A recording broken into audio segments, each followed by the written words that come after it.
Iya, saudara, hari ini saya akan sampaikan sesuatu tentang dalam hidup kita ini banyak hal yang kita hadapi, kita gumuli, dan seringkali juga membuat iman kita akhirnya menjadi lemah.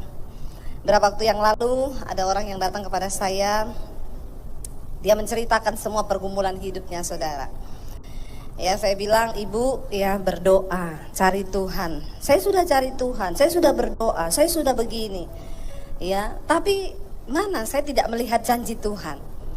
Ini banyak sekali terjadi dalam kehidupan orang Kristen, saudara, yang merasa bahwa Tuhan itu lalai di dalam hidupnya.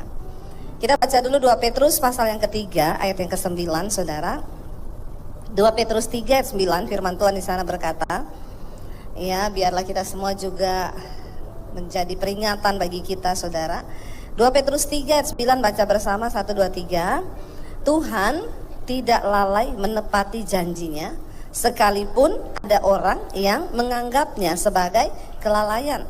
Tetapi ia sabar terhadap kamu, karena ia menghendaki supaya jangan ada yang binasa, melainkan supaya semua orang berbalik dan bertobat. Saudara, ayat ini jelas berkata bahwa Tuhan tidak lalai menepati janjinya. Bilang kanan kirimu, denger ya, Tuhan itu tidak pernah lalai loh. Cepat ngomong sama kanan kiri. Ya, suami istri juga saling ingetin. Ya, jangan cuma salaman kanan kiri bilang Tuhan baik. Ya, sekarang kita ngomong kanan kiri, Tuhan tuh tidak pernah lalai. Ingat, ya. Lalu dikatakan di sana, sekalipun ada orang yang menganggapnya lalai. Bilang lagi kanan kirimu, jangan kamu anggap Tuhan lalai loh. Cepat ancam kanan kirimu. Harus diancam ya. Jangan anggap Tuhan lalai loh. Ya, kenapa saudara? Semua persoalan, pencobaan, persoalan di hidup yang Tuhan izinkan kita alami itu, saya percaya Tuhan bekerja dengan waktunya, Tuhan bekerja dengan caranya, amin. Ya, tetapi memang ya selalu saya katakan Tuhan dengan manusia itu beda tipis toh. Tuhan maha tahu, manusia sok. Ya, tapi kita tidak boleh sok tahu. Tuhan itu maha tahu, masalahnya kita ini sok tahu. Kita pikir bahwa kita yang lebih tahu ya, waktunya kapan, ya caranya bagaimana. Kita pikir kita yang harusnya tuh kayak begini-begini loh, harusnya begini-begini. Saudara ingat kisah seorang panglima di Alkitab, yaitu Naaman. Dia panglima tertinggi dari Raja Aram. Ketika dia kena kusta, saudara, lalu ada budak yang bekerja di rumahnya, orang Israel, bilang sama istrinya, sebenarnya kalau bapak mau pergi, ya itu di Israel ada seorang nabi yang bisa menyembuhkan. Lalu dia pamitlah kepada rajanya, izinkan aku pergi, aku ini mau berobat. Kemana? Ke Israel. Karena dia panglima tertinggi, waktu dia pamit, rajanya bilang, ya udah sekalian kamu bawa surat ya, surat jalan. Saya tulis surat kepada Raja Israel. Loh sebenarnya kan ini bukan urusan kedinasan toh. Naaman ini kan hanya mau pergi ya berobat karena dia kena kusta. Tapi karena dia panglima tertinggi, akhirnya rajanya bilang bawa surat untuk raja di Israel. Mungkin maksudnya ya supaya lancar lah. Tapi dalam surat itu dia bilang, panglimaku, nah yang namanya Naaman ini pergi untuk berobat, ya sembuhkanlah dia dari sakit kustanya. Ketika Raja Israel membaca surat dari Raja Aram, dia stres langsung. Dan Alkitab berkata dia mengoyakkan jubahnya. Lalu dia bilang, aku ini Tuhan kah? Kenapa ini Raja Aram menulis surat supaya aku menyembuhkan panglimanya? Dia ini pasti cuma cari gara-gara ini. Dia mesti mau perangi Israel lagi. Dia koyakkan jubahnya, itu tanda tidak berdaya. Tanda ya segala macam tanda lah kalau orang mengoyakkan jubah itu, takut, ya menyesal dan lain sebagainya. Dia bilang, aku ini Tuhan kah disuruh sembuh orang? Ya kita tahu zaman itu orang sakit kusta tidak ada obat. Ini satu masalah besar. Akhirnya ketika Naaman pergi, saudara, ya, lalu ketika raja mengoyakkan jubahnya, kedengerannya lah sama Elia, dia bilang, Jangan kamu koyakkan jubahmu, sebab kita punya Tuhan yang hebat. Ya Allah Israel, suruh dia datang ke sini untuk menemui. Pergilah Naaman untuk menemui Nabi Tuhan. Ketika ketemu, dia nggak ditemui, malah dia bilang sama dia kalau mau sembuh, dia pergi ke sungai Yordan, rendam tubuhnya mandi selama 7 kali. Nanti dia pasti sembuh. Naaman bilang begini, saudara, aku pikir aku datang menemui hamba Tuhan. Lalu hamba Tuhan itu keluar, lalu dia taruh tangannya di atas kepalaku, lalu dia goyang-goyang tangannya di atas kepalaku, lalu dia doain aku, dan aku sembuh. Ini loh salah satu ciri manusia yang sok tahu. Dia mengukur cara kerja Tuhan sesuai dengan konsep berpikirnya. Hari ini mungkin saudara lagi ada masalah, ya, dan saudara belum melihat jalan keluar. Saudara berpikir harusnya loh, ya, aku ini tanggal ini butuh loh, harusnya loh Tuhan itu begini. Tapi kan kita nggak pernah tahu Tuhan itu bekerja sesuai waktunya dan juga dengan caranya, bukan cara kita. Naaman bilang harusnya loh dia keluar, pegang kepalaku, tumpang tangan, sudah aku pulang sembuh. Ngapain juga saya suruh pergi berendam di sungai Yordan yang kotor itu? Di sini kan masih ada sungai yang lebih bagus, sungai Damsyik, sungai Parpar. Manusia itu sering sok tahu. Ya, sebenarnya apa bedanya sih kalau cuma Tuhan bilang pergi ke sungai Yordan, ya udah pergi aja loh. Kok ya banyak alasan loh. Harusnya caranya bukan gini. Dia keluar aja tumpang tangan, aku sembuh. Terus juga kenapa ke sungai Yordan? Kenapa bukan ini? Kenapa bukan itu? Saudara, seringkali kita juga punya roh Naaman, ya enggak? Ngaku enggak? Enggak ngaku. Jemaat HTE luar biasa semua ya. Semua nurut dan taat sama Tuhan. Ya, seringkali kita pun berkata, Tuhan harusnya itu begini loh. Harusnya itu begini loh caranya. Harusnya itu begini.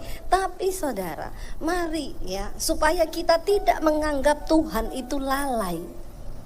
Ya, sadarilah yang pertama, Tuhan bekerja dengan waktunya, dengan caranya. Ya, bukan cara kita, bukan waktu kita. Jalani aja. Tetapi memang banyak orang yang tidak kuat ketika menjalani proses itu. Ya, sebenarnya semua masalah itu ada time limitnya, saudara. Dan semua tergantung respon kita. Ya, saya percaya. Makanya sekarang kalau jemaat, Bu Debbie, saya itu gini-gini. Sudah Bu, berdoa saja. Semua ada time limitnya kok. Ibu mau datang sama saya, mau cari Pak Victor juga, tidak ada guna. Kita tidak bisa tolong. Amin. Tidak usah menatap saya seperti itu. Ya, tidak usah cari-cari pendeta. Nggak usah cari-cari gembala, ada masalah cari gembala. Cari gembala itu kalau mau bawa oleh-oleh saja, amin. Loh, nggak amin, ini malah ketawa. Ya, tiap ada masalah mau carinya pendeta, tiap ada masalah carinya Pak Victor. Tapi kalau ada oleh-oleh, nggak pernah ingat Pak Victor. Kenapa saya ngomong begini ya Pak? Padahal Bapak nggak curhat loh sama saya. Ya, benar nggak saudara? Ketika ada masalah, ada persoalan, cari Tuhan. Supaya kita mengerti maksud Tuhan, supaya kita beroleh kekuatan. Ada lagi ibu-ibu datang sama saya, Bu, saya itu sudah cari Tuhan, saya percaya sama Yesus, kenapa hidup saya tuh banyak masalah? Saya bilang, Bu, itu tandanya kau masih hidup. Amin. Ya, kalau masih ada masalah itu tanda kita masih, bilang kanan kirimu, masih ada masalah, puji Tuhan masih hidup kau. Ya, kalau udah nggak ada masalah berarti sudah mati ya. Ya, hidup ini saya bilang kita percaya kepada Yesus bukan supaya hidup kita ini tidak ada masalah. Kenapa kita percaya kepada Yesus sebagai Tuhan dan Juru Selamat? Supaya ketika kita menghadapi masalah di hidup ini, kita punya kekuatan. Amin. Jangan terbalik-balik. Banyak orang Kristen sesat, banyak orang Kristen mundur, banyak orang Kristen murtad. Kenapa? Ya, karena dia bilang sih udah ikut Tuhan, tapi kok banyak masalah. Kita percaya Tuhan, kita ikut Tuhan karena memang dunia ini tempatnya masalah. Dunia ini gudangnya masalah. Ya, kita percaya Yesus, kita ikut Dia supaya ketika tekanan dan persoalan datang, kita ini punya kekuatan. Saya ketemu satu orang yang tinggalin Yesus karena pasangan hidup. Ya, kenapa kamu tinggalin Yesus? Saya dapat jodoh soalnya, Bu. Jodoh saya bukan orang Kristen. Soalnya saya sudah lama berdoa buat orang Kristen, tidak dapat. Akhirnya saya dapat ini. Ya, saya lihat juga suaminya nggak ganteng-ganteng amat. Ya, saya bilang, ini kamu tinggalin Yesus cuma model kayak begitu itu. Ya, soalnya Tuhan tidak jawab doa. Ngeri, saudara. Orang menganggap Tuhan lalai. Salah satu contoh di Alkitab, ya, yang menganggap Tuhan lalai itu siapa? Sarah, ya. Ketika Abraham mendapat janji Tuhan akan memperoleh seorang anak, saudara. Lihat Kejadian pasal 16. Kejadian 16 ayat 1 sampai ayat yang kelima kita baca. Kejadian pasal yang ke-16, saudara, ya. Hagar dan Ismail. Ayat yang pertama, adapun Sarai istri Abram itu tidak beranak. Ia mempunyai seorang hamba perempuan orang Mesir, Hagar namanya. Ayat 2, baca bersama. Berkatalah Sarai kepada Abram, engkau tahu Tuhan tidak memberi aku melahirkan anak. Karena itu baiklah hampiri hambaku itu, mungkin oleh dialah aku dapat memperoleh seorang anak. Dan Abram mendengarkan perkataan Sarai. Perhatikan, saudara, apa yang sering kali membuat kita ini tidak sabar menunggu janji Tuhan digenapi. Kan mereka sudah menerima janji bahwa Abram itu akan menjadi bapa, bahwa Abram akan memperoleh banyak keturunan dan dia akan disebut bapa orang beriman. Ini janji loh yang Tuhan sudah berikan. Tetapi karena keadaan, perhatikan, Sarah berkata, ya, kepada Abraham, engkau tahu Tuhan tidak memberi aku melahirkan anak. Padahal Tuhan berkata kepada Abraham apa? Aku akan menjadikan engkau bapa segala bangsa dan engkau akan punya keturunan. Kenapa mereka gagal, saudara? Yang pertama seringkali karena kita melihat keadaan. Sarah melihat keadaan. Ya, dia nggak percaya sama janji Tuhan, malah dia bilang apa? Tuhan tidak memberi aku untuk melahirkan anak. Iblis itu sering kali, saudara, kerjaannya iblis itu apa? Kerjaannya iblis itu membuat kita meragukan akan janji Tuhan. Ya, iblis gak suka orang yang beriman. Karena itu tiap hari pasti dia bilang sama Sarah, kamu kan sudah menopause, kamu memang gak bisa punya anak. Lihat keadaanmu, lihat keadaanmu. Gak bisa, gak ada orang sudah menopause mati haid itu bisa punya anak. Itu secara ilmu, secara logika, hal itu tidak mungkin. Hari ini apa yang sedang iblis tanamkan di pikiran saudara? Ya, mungkin iblis berkata, nggak mungkin usahamu itu bisa bangkit lagi, nggak mungkin rumah tanggamu bisa dipulihkan, nggak mungkin, dan nggak mungkin. Itu kerjaannya setan. Setiap hari dia akan berusaha menanamkan sesuatu di pikiran kita yang bertentangan dengan firman dan membuat kita meragukan akan janji Tuhan. Ya, tapi jangan biarkan setan. Waktu Sarah ini diserang sama iblis, dia perkatakan apa yang iblis taruh di otaknya. Harusnya yang dia perkatakan gini kan sama suaminya, Pak, ya memang secara keadaan ya gak masuk akal sih ya. Aku sudah mati haid, masa bisa punya anak? Tapi kan Tuhan udah janji tuh. Ya udah kita tunggu ya janji itu ya. Amin. Dan kita lihat salah satu kesalahan fatal dari Abraham, saudara. Ya, fatal sekali. Waktu Sarah memberikan sebuah pilihan, ya sudah, aku kan punya hamba, hampiri aja hambaku itu. Mungkin oleh dia, aku dapat memperoleh seorang anak. Ayat yang dikatakan berikutnya apa? Dan apa? Abram mendengarkan perkataan Sarah. Bapak-bapak hati-hati loh ya. Kalau kau juga mendengar sesuatu yang bertentangan dengan firman Tuhan, jangan didengar. Tapi ya namanya, ya mungkin sih laki-laki ya.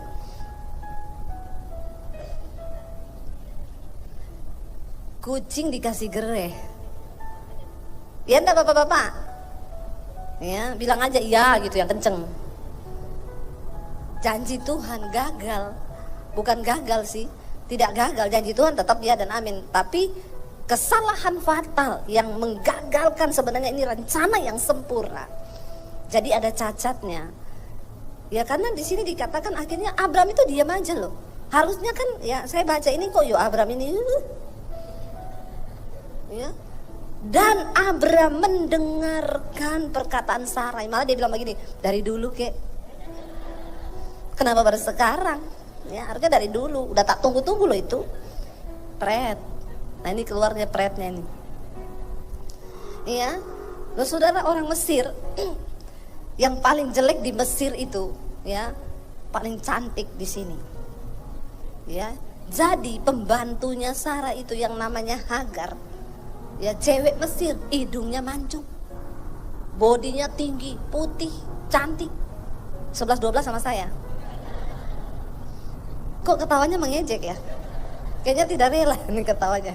Ya, iya saya tahu, saya hidungnya mancung ke dalam. Yang penting ada lubangnya 2, bisa napas, amin. Tapi yang namanya Hagar itu cantik. Ya, makanya Abram juga menelan mentah-mentah perkataan istrinya. Ya coba sedikit kayak, jangan berpikir seperti itu ya.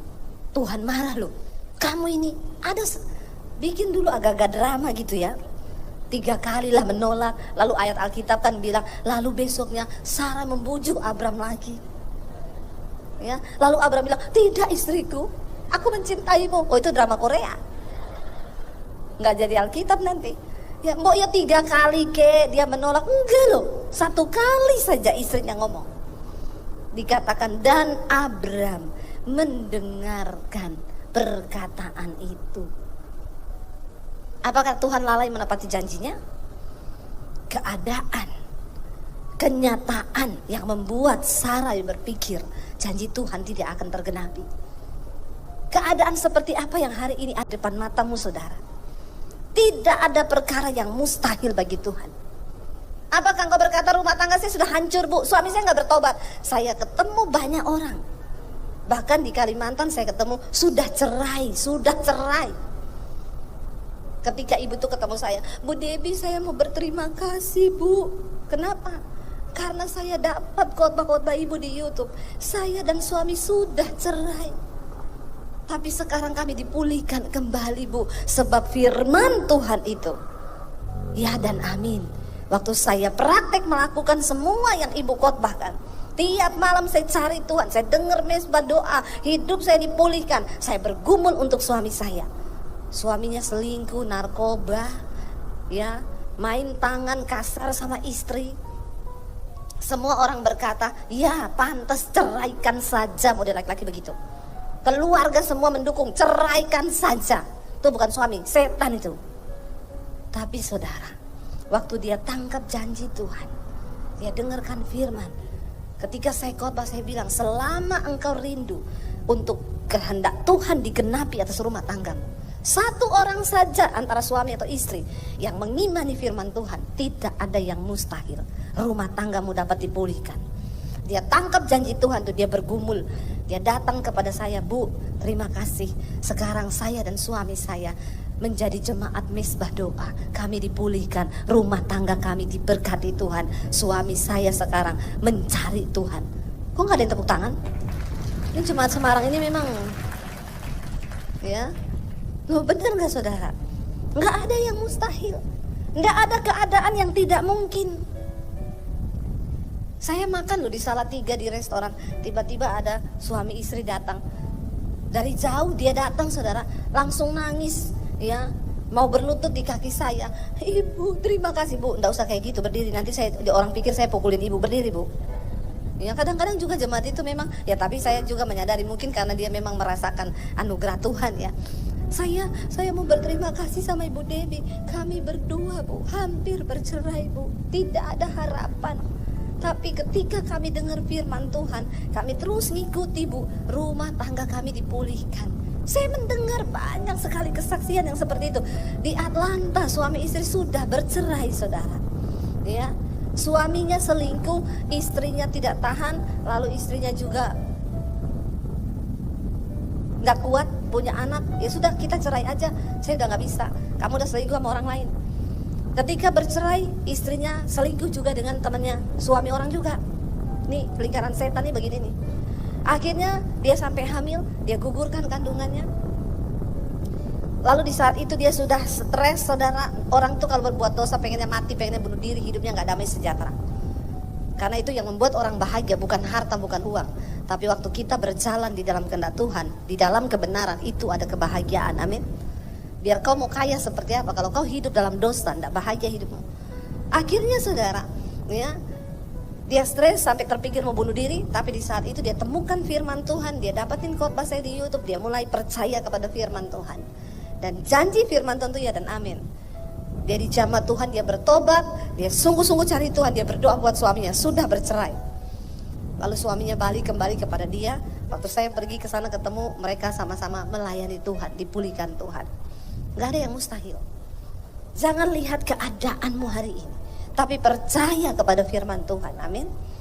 Lalu akhirnya Abram melakukan, dan ayat 3 berkata, jadi Sarai istri Abram itu mengambil Hagar hambanya orang Mesir itu, yakni ketika Abram telah 10 tahun tinggal di tanah Kanaan, lalu memberikannya kepada Abram suaminya untuk menjadi istrinya.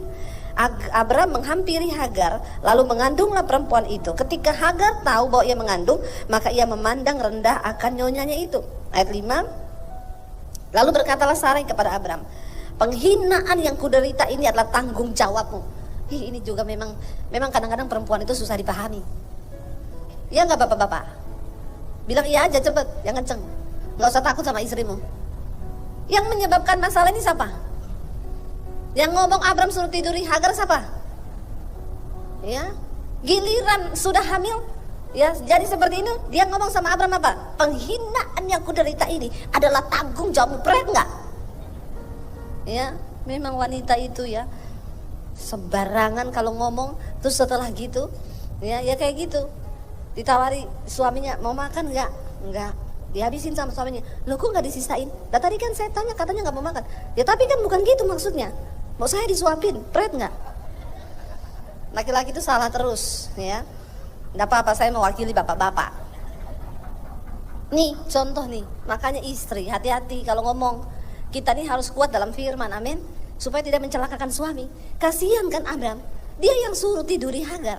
Setelah Hagar hamil, dia datang ngomong, penghinaan yang kuderita ini adalah tanggung jawabmu. Kasihan gak Abram? Ya, akulah memang yang memberikan hambaku ke pangkuanmu. Tapi coba lihat, baru saja ia mengandung, ia sudah memandang rendah akan aku. Tuhan kiranya yang menjadi hakim antara aku dan engkau. Pret gak? Bobo lagi nama Tuhan. Dia yang suruh tidur itu Hagar. Dia bilang lagi Tuhan lagi bawa nama Tuhan yang akan menghakimi.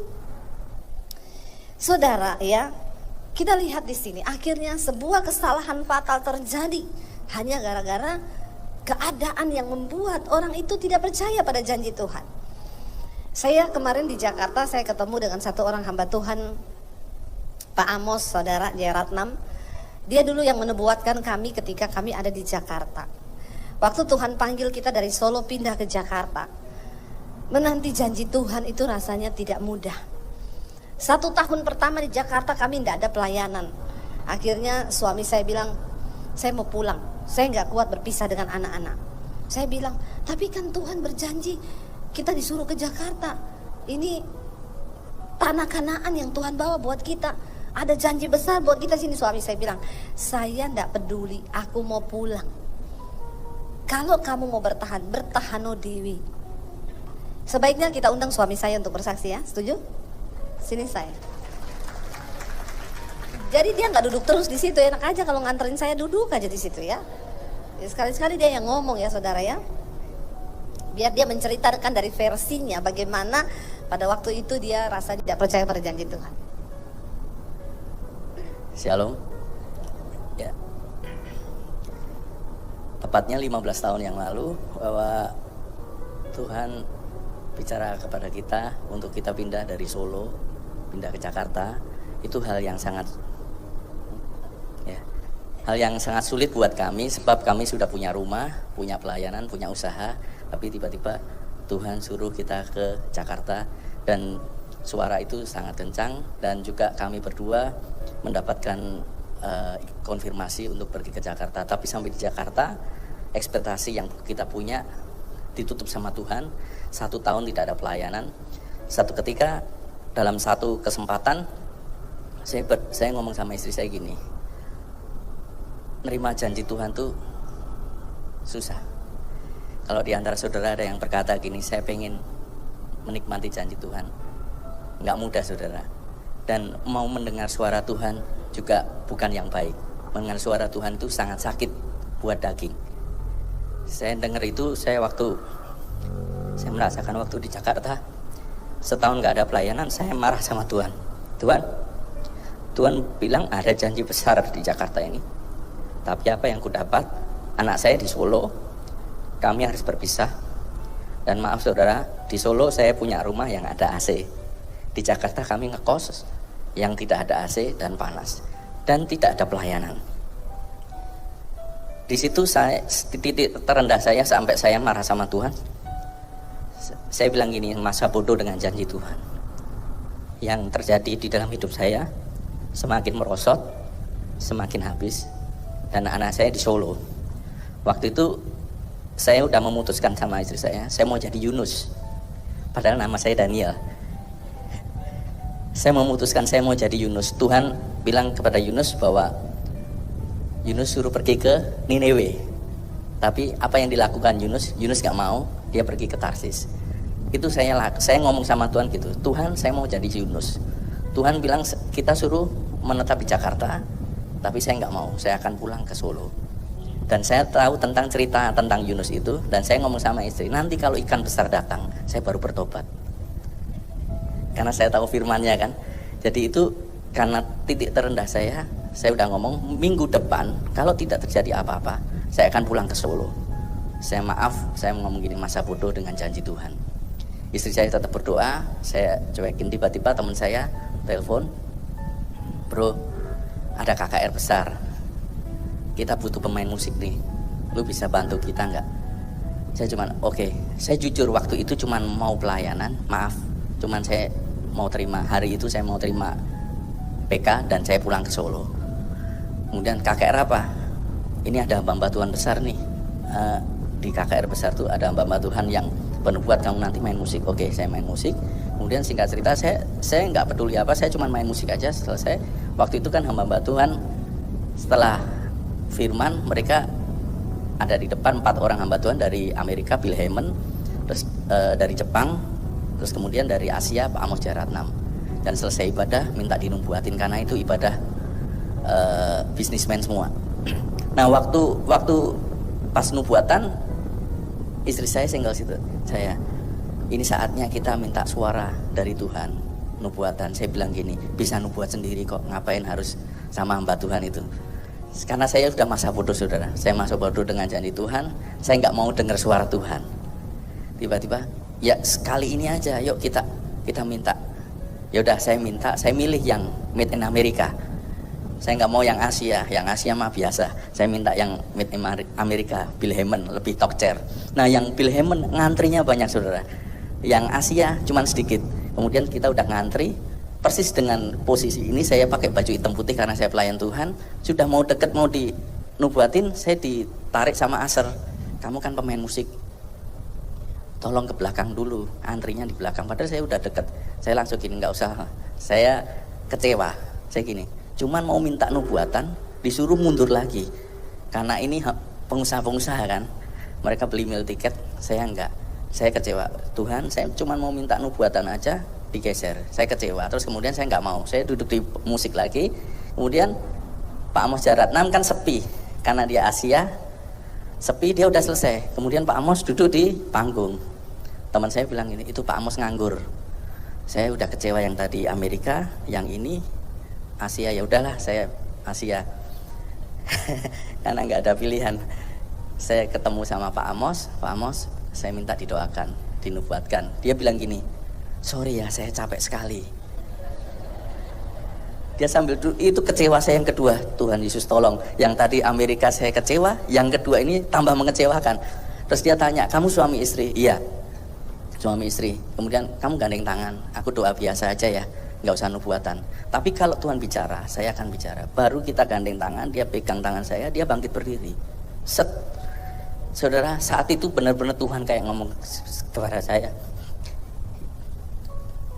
titik terendah saya yang waktu saya tidak mempercayai janji Tuhan. Di situ Tuhan ngomong, semua yang apa yang di benak pikiran saya, Tuhan tegur saya. Waktu itu saya berpikir, Tuhan, manusia siapa yang bisa tolong saya di Jakarta ini? Dan suara Tuhan sangat kencang. Saya ditunjuk sama Pak Amos. Saya yakin itu bukan Pak Amos, tapi suara Tuhan. Dia bilang gini, kamu baru berpikir manusia siapa yang mau tolong kamu. Bukan manusia, aku Tuhan. Yang kedua dia bilang gini, kamu baru berpikir mau mundur dari tempat ini. Jangan sekali-sekali mundur satu langkah pun, sebab aku Tuhan yang ada di depan. Dan yang ketiga dia bilang, ada perkara yang sangat besar sekali untuk kalian ada di Jakarta ini. Terus yang keempat, ini yang membuat saya tambah nangis. Anak-anakmu aku yang pelihara. Saya kan baru berpikir anak saya waktu itu di Solo. Raja kata, anak-anakmu aku yang pelihara. Dan 4 hal itu membuat saya semangat, saudara. Dan peristiwa itu kami alami janji Tuhan, bukan terus besoknya tiba-tiba langsung jadi Superman. Wow, saya jadi enggak. 13 tahun kami melewati itu. Dan janji Tuhan mulai ditepati 13 tahun. Dan di dalam masa 13 tahun itu bukan hanya enak-enak, saudara, kami ngalami yang namanya roller coaster bersama Tuhan. Tapi yang penting janji Tuhan yang membuat saya semangat waktu itu. Saya melayani hingga 13 tahun kami menerima janji Tuhan itu. Saya ajak saudara, jangan lupakan Tuhan, jangan lupakan janji Tuhan. Mungkin saat ini keadaan saudara ada yang bilang mana Tuhan.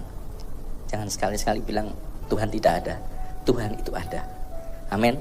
Dia menyertai kita dari hari ini sampai selama-lamanya. Amin. Iya, saudara, jadi memang ya bagi laki-laki dan perempuan itu berbeda. Ya, kalau laki-laki itu kan semua dengan logika ya.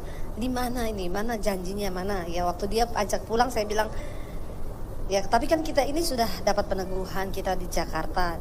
Dia bilang, ya imanmu nyampe, ya imanku enggak nyampe. Jadi kamu kalau mau bertahan sendiri, aku mau pulang. Ya, jadi kisah ini saudara, saya cerita waktu kami diundang makan sama Pak Rudi Tanu. Jadi ibadah KKR malam itu yang buat adalah Pak Rudi Tanu, itu kakaknya Pak Hari Tanu.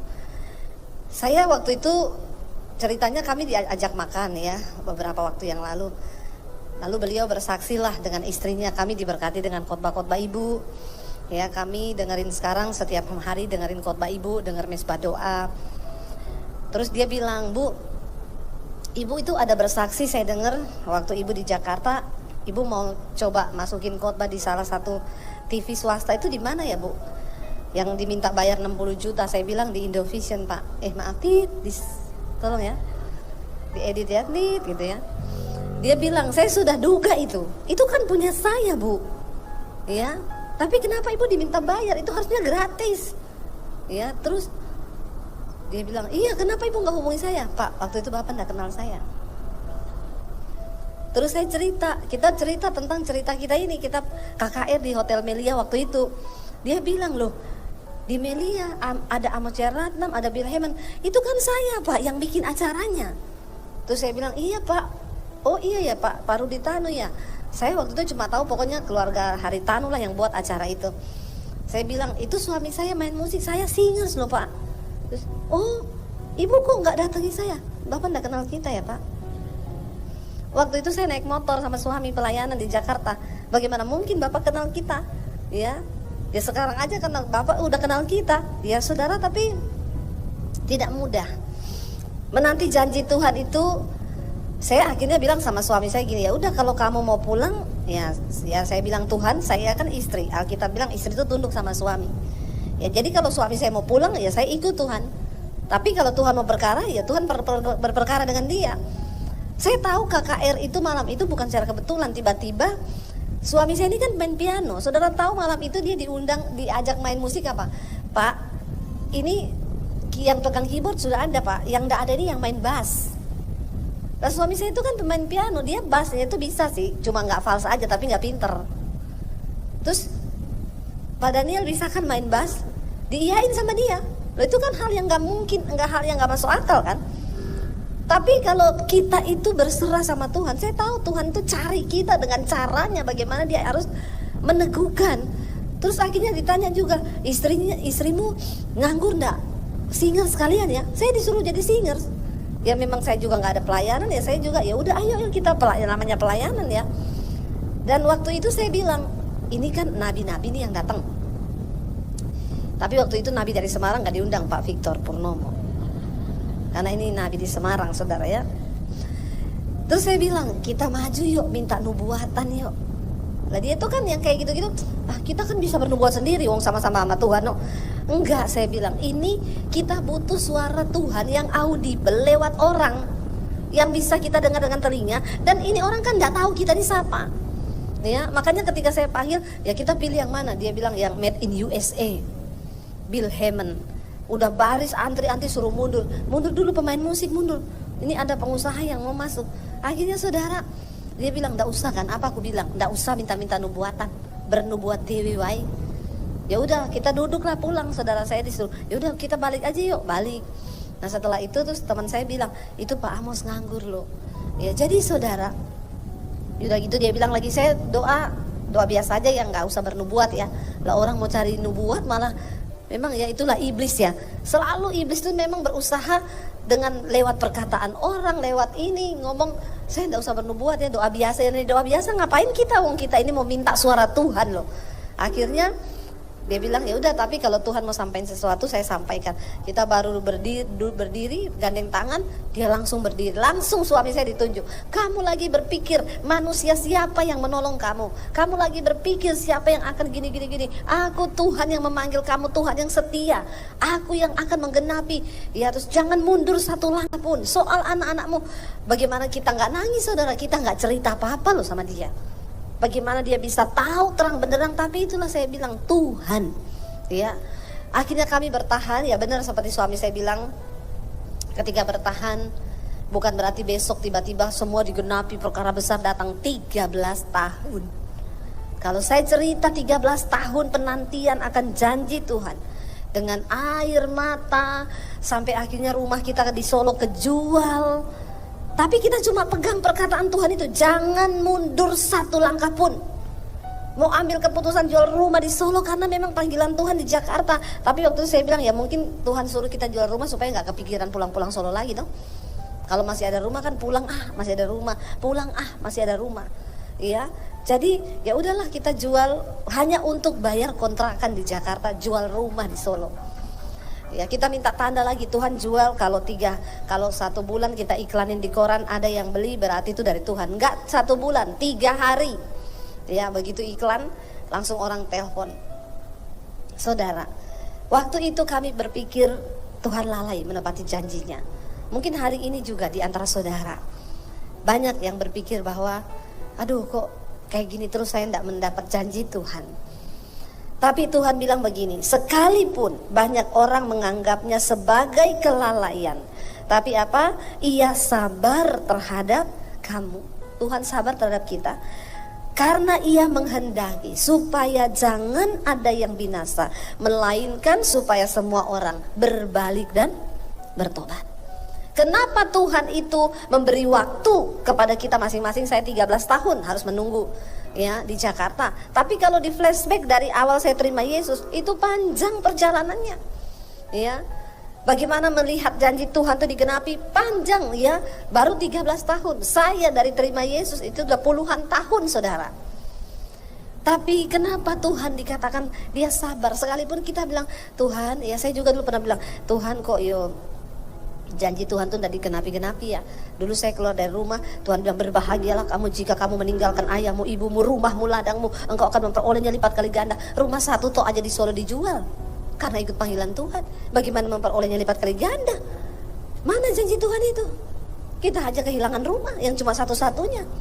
Ya, tapi saudara, kenapa Tuhan itu sabar terhadap kita sekalipun? Tuhan ya, saya beberapa kali juga dulu merasa Tuhan itu lalai loh. Saya jujur di depan saudara, saya hamba Tuhan, tapi saya juga manusia biasa yang masih bisa lihat keadaan, yang masih merasa tertekan ketika menghadapi persoalan. Saya jujur, tapi saya minta ampun lagi. Dan saya bilang, Tuhan ampuni aku Tuhan. Berusaha meneguhkan hati itu tidak mudah. Makanya kita perlu firman di hidup kita. Ternyata ketika saya baca ini, kenapa saudara? Rasanya kelihatan Tuhan mengulur. Cuma satu, di dalam proses penantian kita akan janji Tuhan, Tuhan mau kita mengalami Tuhan. Kita melihat dia secara pribadi. Kita mengalami pertolongannya. Karena dia menghendaki supaya tidak ada seorang pun yang binasa. Melainkan supaya kita semua berbalik dan bertobat. Dan ini kita tidak dapatkan di mana-mana. Proses dari Tuhan itu hanya ada di dalam Tuhan. Karena itu hari ini kalau saudara sedang diproses, tetap pegang firman Tuhan. Istri, jangan kau rongrong suamimu untuk melawan firman Tuhan seperti Sarai. Ya, suami, jangan juga dengar kalau istri ngomong sesuatu yang tidak sesuai firman. Demikian sebaliknya, suami, jangan kau rongrong istrimu untuk tidak menggenapi rencana Tuhan. Tapi mari kita saling meneguhkan. Kalau suami lemah, istri menguatkan. Kalau istri lemah, suami harus menguatkan. Harus ada salah satu yang kuat di dalam firman. Amin. Cepat atau lambat, firman Tuhan, janjinya itu pasti digenapi dalam